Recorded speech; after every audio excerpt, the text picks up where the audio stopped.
Assalamualaikum warahmatullahi wabarakatuh. Welcome back to my YouTube channel. Di episode kali ini saya akan mereview film horor terbaru yang rilis tahun 2021 berjudul The Canyonlands. Film ini menceritakan tentang pemandu wisata yang akan membawa para pemenang kontes ke Canyonland. Liburan yang menyenangkan tersebut harus berubah menjadi mimpi buruk. Oke, tanpa banyak spoiler lagi, mari kita masuk ke alur ceritanya.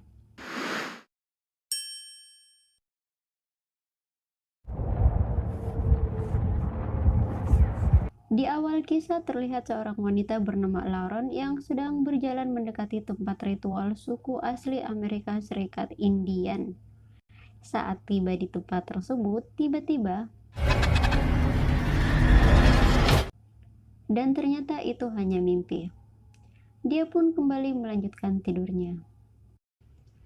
Keesokan harinya, Lauren, seorang pemandu arung jeram, menemui bosnya, seorang pria dari suku asli Amerika yaitu Indian. Awalnya Lauren akan memandu wisatawan ke Wedgewater, tapi bos membatalkannya dan memintanya memandu ke Canyonlands, menggantikan rekannya Alex yang sedang sakit. Mendengar itu Lauren sangat kesal karena dia pernah mengalami hal buruk saat berada di Canyonlands dan menyebabkan salah satu klien mereka cacat seumur hidup. Sang bos berusaha meyakinkannya bahwa itu bukanlah kesalahannya dan juga hanya dia satu-satunya pemandu terbaik yang bisa diandalkan karena Laurenlah yang lebih mengenal Canyonlands dibandingkan si bos dan rekan-rekannya. Pada akhirnya Lauren pun menerimanya. Sebelum pulang, dia menyempatkan waktu untuk mampir ke tempat Rob, salah satu rekan kerjanya. Singkat cerita, tibalah waktunya berangkat.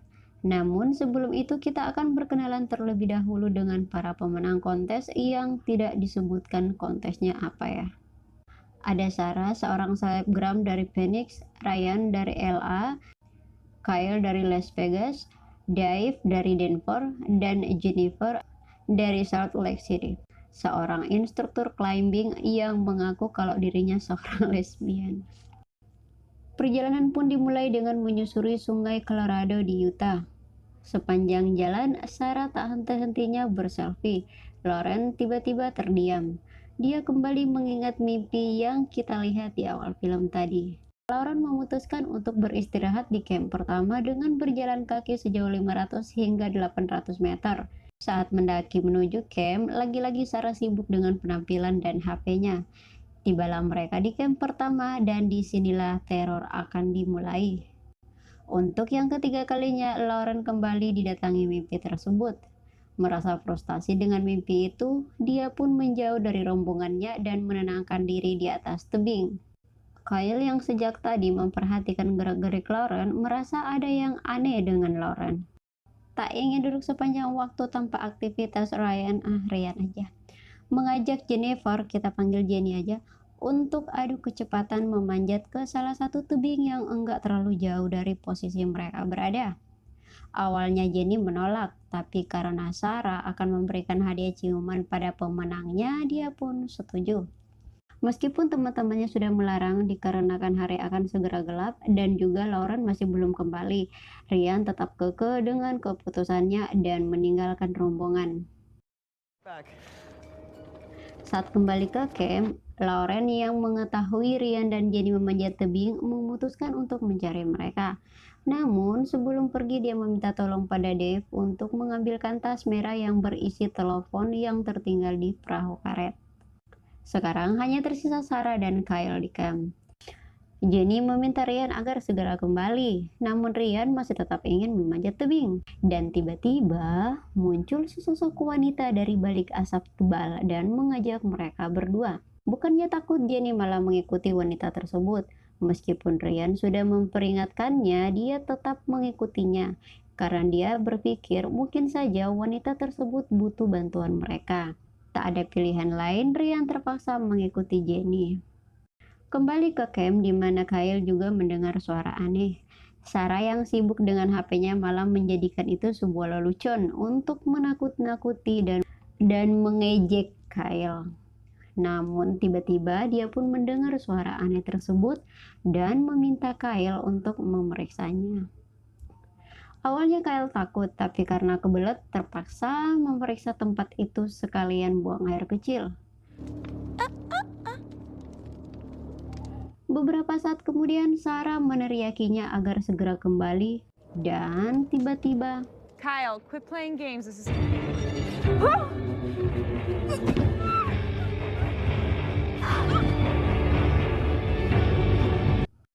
Sarah pun tewas di tangan seorang pria aneh dengan wajah yang mengerikan. Kyle yang sudah kembali kaget melihat Sarah tewas mengenaskan. Saat dia bertanya siapa pelakunya, pria aneh itu tiba-tiba muncul tepat di belakang Kyle dan menjawab, "Aku." Melihat itu jelas saja membuat Kyle ketakutan. Dia pun berlari menjauh dari pria tersebut. Saking takutnya dia sampai terjatuh dan menabrak Dave dan membuat kaki Dave terluka. Dengan terbata-bata dia mengatakan pada Dave bahwa Sarah telah mati terbunuh. Dia lalu menceritakan kronologis kejadiannya. Mendengar semua penjelasan Kyle, Dave malah tertawa dan menganggap Kyle sedang mabuk. Dave lalu mengajaknya kembali, namun Kyle memilih untuk tinggal di perahu karet. Sementara Jerry yang sudah tiba di tempat wanita itu melihat seorang pria suku Indian. Akhirnya mereka menyadari ada sesuatu yang aneh. Dia pun segera mengajak Ryan untuk pergi dari tempat itu. Scene berpindah ke Lauren yang sudah berada di camp. Dia terlihat syok dengan apa yang dilihatnya. Dia lalu menarik tubuh Sarah dekat api unggun. Tak lama kemudian, Dave juga tiba di camp dan akhirnya dia sadar bahwa yang dikatakan Kyle padanya adalah benar. Lauren segera menghubungi rekannya Rob. Namun anehnya, Rob malah nge-reject panggilan Lauren. Dave menyarankan agar Lauren segera menghubungi 911, namun Lauren tak mau karena butuh waktu lama bagi polisi untuk bisa sampai ke tempat mereka. Lauren pun meninggalkan Dave dan mencari Kyle untuk menanyakan kejadian yang menimpa Sarah. Saat bertemu Kyle, Lauren melihat darah di tangan Kyle. Dia mencurigai Kyle yang telah membunuh Sarah. Namun Kyle mengatakan bahwa dia memeriksa Sarah. Itu sebabnya darahnya menempel di tangannya. Dia pun mengajak Kyle untuk kembali ke camp, namun Kyle menolaknya karena tak ingin menjadi korban berikutnya. Lauren pun meninggalkannya dan kembali ke camp. Sementara Ryan dan Jenny tersesat, mereka tak bisa menemukan jalan untuk kembali ke camp. Mereka seperti berada di labirin, berjam-jam mereka hanya berputar-putar di tempat itu saja. Sesampainya di camp, Lauren mengajak Dave untuk mencari Jenny dan Ryan. Dengan sedikit perdebatan, Dave akhirnya ikut bersama Lauren. Kyle yang berada di perahu tiba-tiba didatangi wanita misterius yang tadi mengajak Ryan dan Jenny. Dia pun segera kabur dari tempat itu dan kembali ke camp. Namun wanita itu terus saja mengikutinya sampai di camp. Kembali ke Jenny dan Ryan yang mulai lelah karena tak kunjung menemukan jalan keluar, mereka terpaksa berteriak meminta tolong berharap ada yang mendengar suara mereka. Dan benar saja, Lauren dan Dave akhirnya mendengar suara mereka. Yes! Yes, we can... Dan anehnya, Jenny dan Ryan ternyata berada jauh di bawah tebing. Dan seperti yang kita lihat, mereka tidak pernah menuruni salah satu tebing, tapi entah kenapa dan bagaimana caranya mereka bisa berada di bawah. Lauren terpaksa harus menuruni tebing untuk menjemput mereka, sementara Dave tetap menunggu di atas tebing. Ryan yang sedang pipis dikagetkan dengan kemunculan si pembunuh. Pria itu langsung menyerang Ryan. Untung saja Ryan bisa menghindarinya. Ryan segera mengajak Jenny untuk menghindari pria tersebut dan bersembunyi di gua. Namun lagi-lagi si pria itu sudah berada di gua. Terjadi baku hantam antara Ryan dan si pembunuh. Come on, bring it, run! I said run now!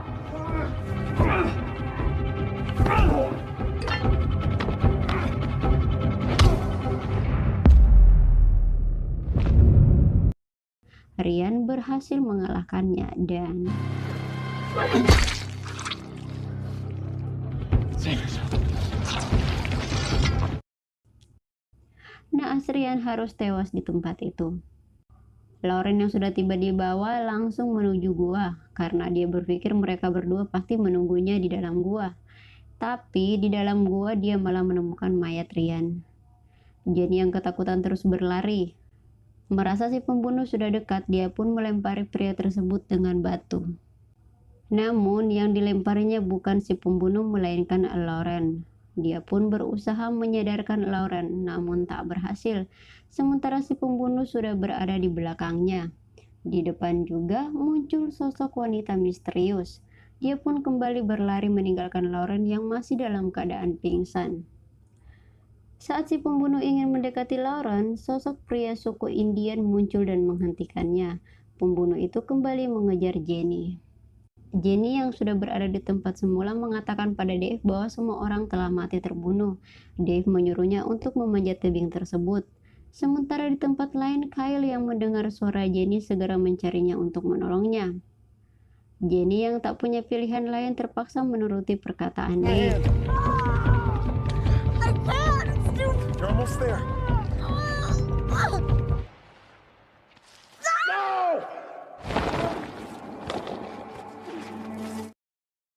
Jenny yang mengalami cedera cukup parah hanya bisa pasrah saat si pembunuh tepat berdiri di hadapannya dan tewas. Lauren yang sudah siuman menemukan tubuh Jenny dengan leher yang berlumuran darah. Mendengar suara Dave, Lauren merasa lega.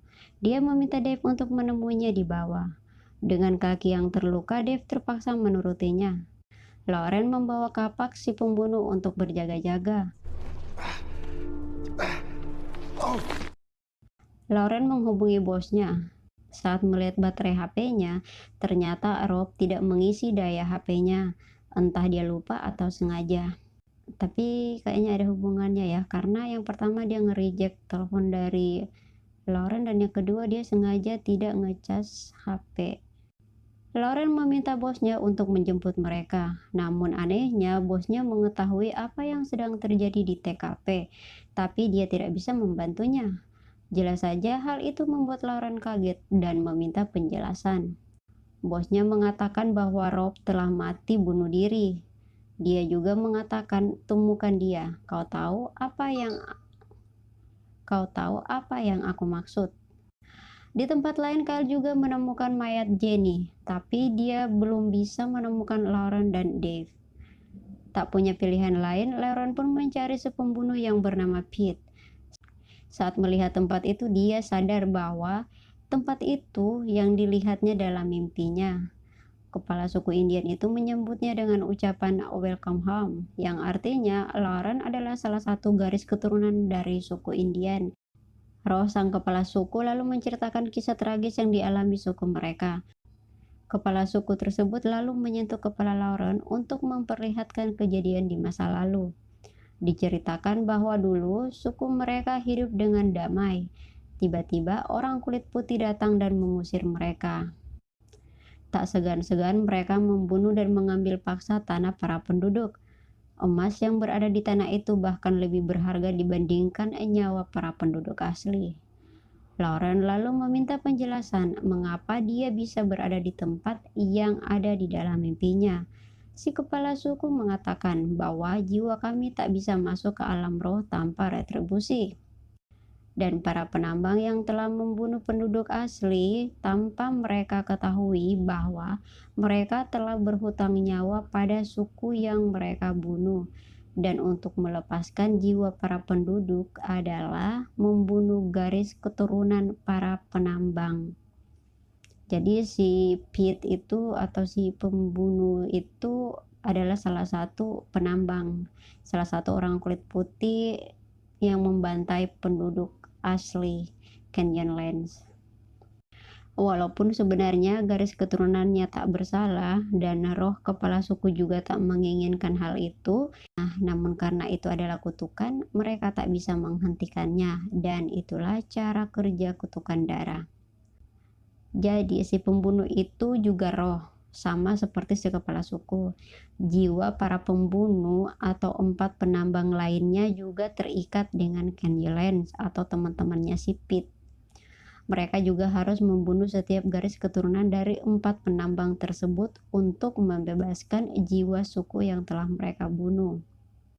Yang artinya para pemenang kontes adalah garis keturunan dari para pembunuh atau penambang. Mereka yang terbunuh adalah keluarga dari penambang yang telah membunuh penduduk asli Kenyanland. 5 penambang, 5 keluarga, dan 5 pemenang kontes. Seperti ada yang telah mengatur para pemenang kontes. Padahal mereka berasal dari kota yang berbeda. Dan juga roh pembunuh yang melakukan pembunuhan terhadap Jenny, Ryan, dan Sarah hanya 1 orang. Harusnya 3 mayat dibunuh oleh 3 roh. Ini kan cuma 1. Oke, akan saya jelaskan. Jadi setelah Pete membunuh para penduduk asli, dia seperti mendapat kutukan dari emas yang mereka ambil, yaitu berbalik membunuh teman-temannya sendiri demi emas. Ibaratnya emas itu adalah emas kutukan seperti dalam film Ghost Ship. Emas itu telah membuatnya buta dan menghabisi teman-temannya. Dan 4 jiwa penambang yang telah dibunuh Pete sudah terikat hutang darah dengan penduduk asli yang mereka bunuh sebelum mereka dibunuh oleh Pete. Dan harus tetap dibayar dengan garis keturunan mereka.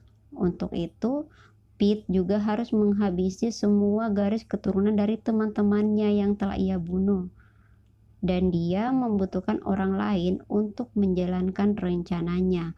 Maksudnya, para pemenang kontes itu adalah bagian dari rencana Pete dengan bantuan Rob, rekan Lauren yang menolak panggilan telepon dari Lauren tadi. Mereka adalah keturunan dari penambang yang sengaja dipilih sebagai tumbal untuk melunasi hutang darah. Lalu bagaimana dengan Lauren? Apa tugas Lauren sebagai garis keturunan terakhir dari sukunya? Lauren harus membunuh garis keturunan terakhir Pete untuk membebaskan jiwa kedua orang tua dan keluarganya. Begitu juga dengan Pete, dia harus membunuh Lauren untuk membebaskan jiwanya. Jadi bisa dibilang Lauren dan keturunan terakhir Pete yang harus mengakhiri semuanya. Jika Lauren tidak berhasil membunuh keturunan terakhir Pete, maka Pete akan terus membantai orang-orang tak bersalah yang tak memiliki hutang darah. Lalu siapakah sebenarnya keturunan terakhir Pete? Dave atau Kyle? Tak lama kemudian, Kyle muncul yang ternyata dia juga selamat dari pembantaian Pete. Tiba-tiba dari arah belakang, Pete kembali menampakkan rohnya. Di sini terungkap fakta yang mencengangkan. Ternyata pembunuh Sarah, Jenny, dan Ryan adalah Kyle. Jadi roh Pete masuk ke tubuh Kyle agar bisa membunuh keturunan dari teman-teman penambangnya. Tapi Kyle tidak mengetahui telah melakukan pembunuhan itu karena memang dia tidak menyadarinya saat tubuhnya dirasuki oleh roh Pete dan juga wujudnya berubah menjadi Pete. Saat Pete masuk ke tubuh Kyle, dia langsung membunuh Dave. Pete juga mengatakan bahwa dialah yang telah membunuh orang tua Lauren dan menyebabkan kecelakaan yang membuat salah satu klien Lauren cacat seumur hidup karena tak berhasil membunuh Lauren. Untuk mengakhiri semuanya, Lauren dan Kyle harus saling membunuh karena itulah cara satu-satunya. Tanpa berpikir panjang, Kyle langsung menyerang Lauren.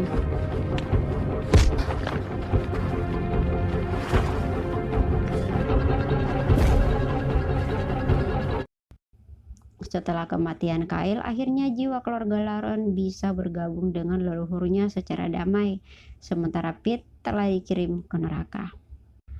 Lauren lalu meminta kepala suku untuk mengantarkannya pulang. Di sini saya sempat kaget dan juga bingung karena semua yang dialami Lauren hanyalah mimpi. Walaupun saya agak ragu. Alasan saya mengatakan itu hanyalah mimpi karena pertama, baju yang digunakan Lauren di awal scene sama dengan yang digunakan saat dia terbangun di akhir scene. Kedua, tidak ada bekas luka di kepalanya.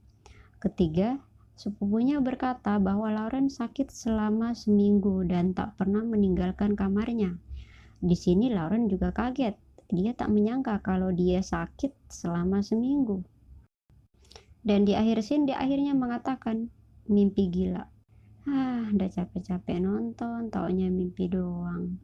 Oke, sampai jumpa lagi di film berikutnya. Jika saya salah dalam membuat kesimpulan, maafin ya. Saya ucapkan terima kasih telah menyempatkan waktu untuk mampir ke channel saya. See you next time. Wassalamualaikum warahmatullahi wabarakatuh. Bye bye.